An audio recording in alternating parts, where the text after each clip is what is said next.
With the Asia-Pacific as a region aging rapidly, major demographic shifts are occurring, which is why this year's APEC calls for greater joint action on biotechnology and healthcare innovation. And today we've invited a distinguished guest from one of the firms that is taking tangible actions in the field. He is Mr. Kevin Zhu, chairman of MEBO Group and former chair of the APEC host committee. Welcome, Mr. Zhu. Thanks for having me. Thanks for joining us. Please do introduce yourself and the MEBO Group to us. Yes. Well, my name is Kevin Zhu. I'm the former chair of the APEC host committee and also the CEO of MEBO Group.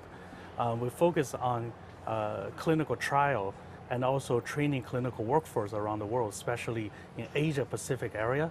But also in the meantime, we focus on how to assist other APEC economy to fully transition from a new digital era by the clinical study and also the practical challenges.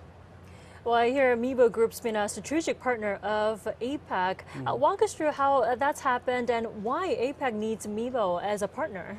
Well, I would say because through our experience by working with APEC economies over the last 35 years, we realized there is desynchronizations among different economies when they accepting new digital technology that integrating with their current healthcare system.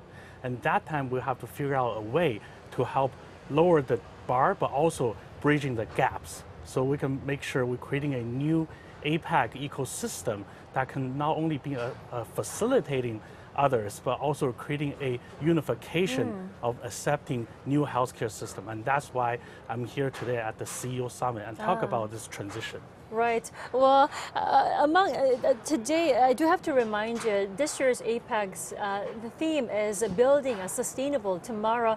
Among the common goals, what goals are you aiming for? I mean, what is MEBO really aiming to contribute to? Well, I would say, especially starting 2023, I believe APEC is a platform built not only for trade and development, is also for the future generation. So when we talk about sustainability, we talk about how we can create a much prosperous future for our younger generation and also the world to accepting new technology and also emergence of new technologies. And because of that, I mean, our goal is to creating a methodology, a way of accepting new technology that integrating with all the economies. Well, Mr. Zhu, MEBO Group is well known, well recognized for its regenerative medicine and wound care projects. I do have to ask, what contributions is MEBO really making within the APEC framework to really narrow the medical disparities in the Asia Pacific?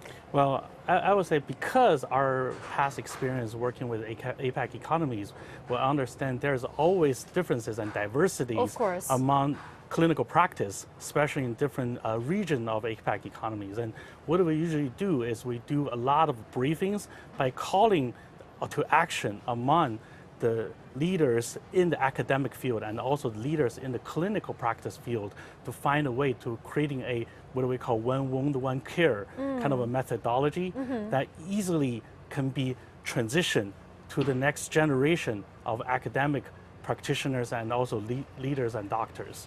Well, Mr. Zhu, I can tell that MEBO has a lot to offer within the APEC framework and also as a strategic partner of APEC. Then how is MEBO really collaborating or working with South Korea or the South Korean markets? Well, I mean, one of the key here is really when we talk about APEC, we talk about what we can bring to the APEC, not only focus on what we already have. Exactly. Right? And when we talk about when having APEC in Korea, what's special in Korea? And especially during the first day of the CEO Summit, we talk about, for example, culture. How to bring people together by the K-pop culture. That's one of our missions. And besides, I serve as the CEO of MEBO. Also, I serve as the owner of the US magazine paper, which we specialize in focus on creating the most advanced entertainment and also culture flow. So when we talk about that, this is the moment I think for APEC that we bring the best and the positivities to the younger generation, not only in Korea, but to the world. So especially tonight, we actually have our own event that we bring the singer of the current K-pop Demon Hunter to perform at our event as a side event of the CEO Summit. of APEC. Wonderful. Mr. Zhu, thank you so much for coming into our studio tonight. I hope Gyeongju treats you well while during your Asia trip. Thank you very much.